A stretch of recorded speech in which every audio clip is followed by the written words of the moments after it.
കോമേഴ്സിലെ ഗണിതലാബിന്റെ ആദ്യത്തെ പ്രവർത്തനത്തിന് വേണ്ട ഡൈസ് ആണ്. അപ്പൊ അതിന് വേണ്ടി നമുക്ക് ആ ഒരു ചാർട്ടിന്റെ ഉള്ളിൽ തന്നെ ഒരു A4 സൈസിലുള്ള ചാർട്ട് പേപ്പേഴ്സ് ഉണ്ടാവും. അപ്പൊ അതിനകത്ത് നിന്ന് ഒരു 6 എണ്ണം എടുക്കാം. എന്നിട്ട് നമുക്ക് ആദ്യത്തെ ഒരെണ്ണം എടുക്കാം. എന്നിട്ട് ഇതിങ്ങനെ ട്രയാങ്കിൾ ഷേപ്പിൽ ഇവിടെ നിന്ന് കറക്റ്റ് ആയിട്ട് മടക്കുക.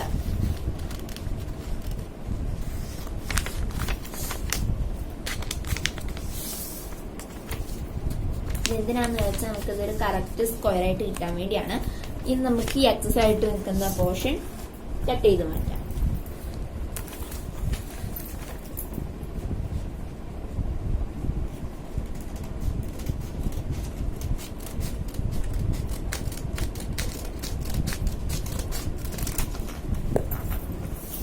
നമുക്കിത് കട്ട് ചെയ്ത് മാറ്റിയിട്ടുണ്ട്. നമുക്ക് നിവർത്തുമ്പോൾ ഇവിടെ ഒരു സ്ക്വയർ ഷേപ്പ് കിട്ടിയിട്ടുണ്ട്.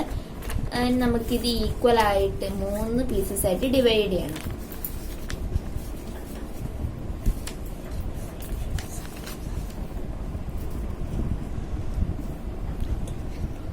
അപ്പോൾ ഇങ്ങനെ മടക്കിയ ശേഷം അതിനെ നമ്മൾ ഈക്വൽ ആയിട്ട് ഇങ്ങനെ മടക്കാം. 3 ആയിട്ട് ഡിവൈഡ് ചെയ്യും. അളവെടുത്ത് വേണമെങ്കിൽ അങ്ങനെയും നമുക്ക് ഡിവൈഡ് ചെയ്യാവുന്നതാണ്. അങ്ങനെ നല്ലപോലെ മടക്കിയെടുത്തിട്ടുണ്ട്. ഇപ്പൊ നമ്മളിത് നിവർത്തുമ്പോൾ നമുക്ക് അവിടെ മടക്കിന്റെ പാടുകൾ കാണാം. അപ്പോൾ അതിന്റെ ഈ ഒരു സെന്റർ പോർഷന്റെ ഈ 2 സൈഡും ഒന്ന് നമുക്ക് കട്ട് ചെയ്ത്, ഫുള്ളായിട്ട് കട്ട് ചെയ്യരുത്, ശ്രദ്ധിച്ച് കട്ട് ചെയ്യട്ടോ. ആദ്യത്തെ ഇങ്ങനെ വന്ന പോർഷനിലെ ഈ ഒരു ലൈൻ സ്റ്റാർട്ട് ചെയ്യുന്നോടും വരെ അവിടെ വരെ നമ്മൾ കട്ട് ചെയ്യുള്ളൂ. അതായത് ആദ്യത്തെ സ്ക്വയറിന്റെ ആ 2 സൈഡ്, അതുപോലെ തന്നെ ഓപ്പോസിറ്റ് സ്ക്വയറിലും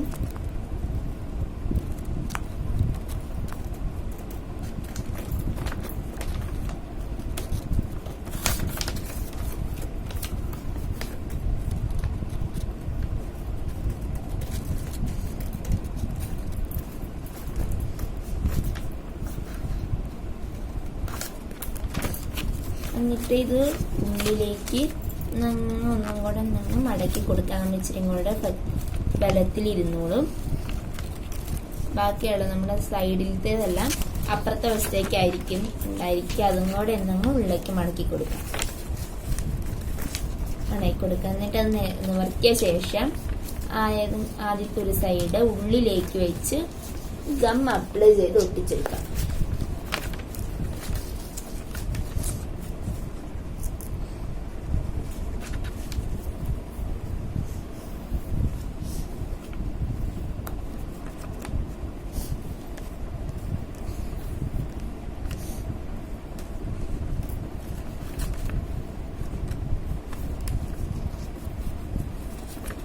ഒട്ടിച്ചതിന് ശേഷം അപ്പുറത്തെ സൈഡില് പുറത്തോട്ടേക്ക് ഒട്ടിക്കാം. നമുക്കത് ഗം അപ്ലൈ ചെയ്ത് ഒട്ടിച്ചു കൊടുക്കാം.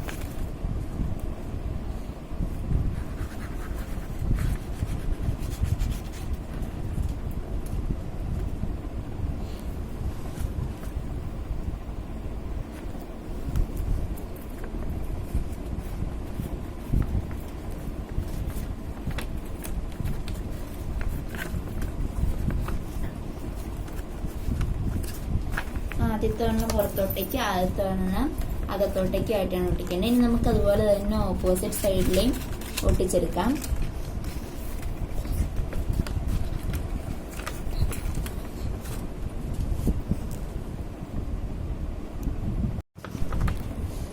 അങ്ങനെ ഇത് ഇവിടെ 2 എണ്ണം ഞാൻ ഉണ്ടാക്കിയെടുത്തിട്ടുണ്ട്. ഇനി നമുക്ക് ഒരെണ്ണം ഉള്ളിലേക്ക് കയറ്റി കൊടുക്കാം. പതിയെ കയറ്റി കൊടുക്കാം. അങ്ങനെ അത് ഇവിടെ കയറ്റിയിട്ടുണ്ടെങ്കിൽ നമുക്ക് ഈ സൈഡിലൊക്കെ ഒന്ന് പശ തേച്ച് കൊടുക്കാം. ടോപ്പ് ഭാഗത്ത്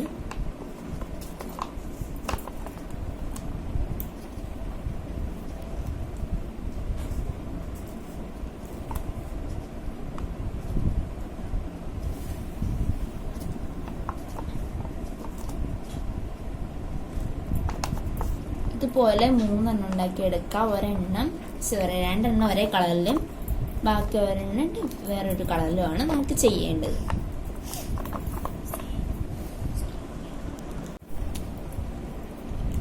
ഇനി നമുക്ക് ഇതിൻ്റെ ഓരോ സൈഡിലും എക്സ് വൈ എ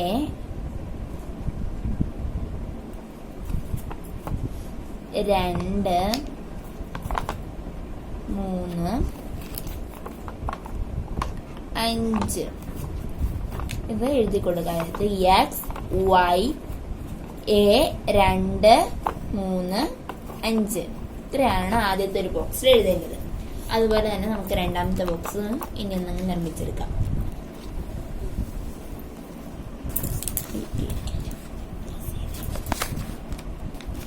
ഞാനിത് ഒന്നും കൂടി ചെയ്ത് കാണിച്ചു തരാം. ആദ്യം ഒരു A4 സൈസ് ചാർട്ട് പേപ്പർ എടുക്കാം.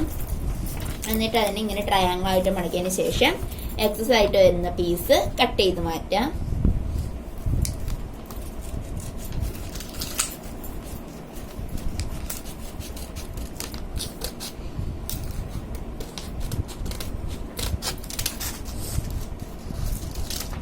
എക്സസ് ആയിട്ട് വരുന്ന പീസ് കട്ട് ചെയ്ത് മാറ്റിയതിന് ശേഷം ഈ ഒരു സ്ക്വയറിനെ 3 ഈക്വൽ പീസസ് ആയിട്ട് ഡിവൈഡ് ചെയ്യാം. നിങ്ങൾക്ക് അളവ് എടുത്ത് വേണമെങ്കിൽ ഡിവൈഡ് ചെയ്യാം, അതൊക്കെ നിങ്ങളുടെ ഇഷ്ടമാണ്. അങ്ങനെയാണെങ്കിൽ ഇതിനെ 3 ആയിട്ടൊന്നെങ്കിൽ ഡിവൈഡ് ചെയ്യാം. അങ്ങനെ ഡിവൈഡ് ചെയ്തതിന് ശേഷം ഇങ്ങനെ നമുക്ക് കിട്ടിയ ശേഷം ഇതിനെ വീണ്ടും 3 ആയിട്ട് ഡിവൈഡ് ചെയ്യാം.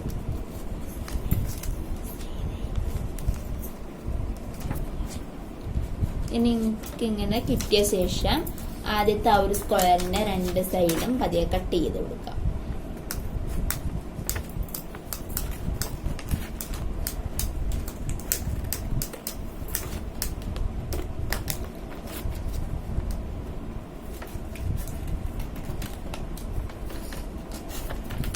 ഇങ്ങനെയാണ് കട്ട് ചെയ്യേണ്ടത്. അതുപോലെ തന്നെ ഓപ്പോസിറ്റ് സൈഡും കട്ട് ചെയ്ത് കൊടുക്കാം.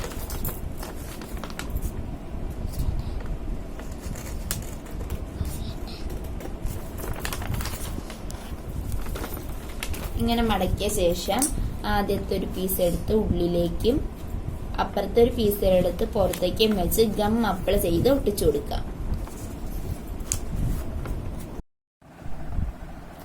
ആദ്യത്തെ ഒരു ഡൈസിൽ എക്സ് 3 5 2 എ എക്സ് ഇതാണ് ആദ്യത്തെ ബോക്സിൽ ഡൈസിൽ എഴുതേണ്ടത്. അതുപോലെ രണ്ടാമത്തേതിലെ ചിഹ്നങ്ങളാണ് minus, plus, division, plus, minus, multiplication, multiple. പിന്നെ അടുത്തതിൽ y 5 1 x y. ഇതാണ് ഈ ഒരു 3 ഡൈസിലായിട്ട് എഴുതിയിരിക്കുന്നത്. അപ്പോൾ ഇന്നത്തെ വീഡിയോ ഇത്രയൊക്കെയുള്ളൂ. എല്ലാവർക്കും ഇഷ്ടപ്പെടുകയാണെങ്കിൽ ലൈക്ക് ചെയ്യുക, ഫ്രണ്ട്സിനൊക്കെ എന്തെങ്കിലും ഷെയർ ചെയ്ത് കൊടുക്കുക, അഭിപ്രായങ്ങൾ കമൻറ്റായിട്ട് അറിയിക്കുക. സബ്സ്ക്രൈബ് ചെയ്യാത്തുണ്ടെങ്കിൽ ഒന്നെങ്കിൽ സബ്സ്ക്രൈബ് ചെയ്ത് സപ്പോർട്ട് ചെയ്യുക. അപ്പോൾ ഇന്ന് നമുക്ക് അടുത്ത ദിവസം കാണാം. Bye bye. Thanks for watching.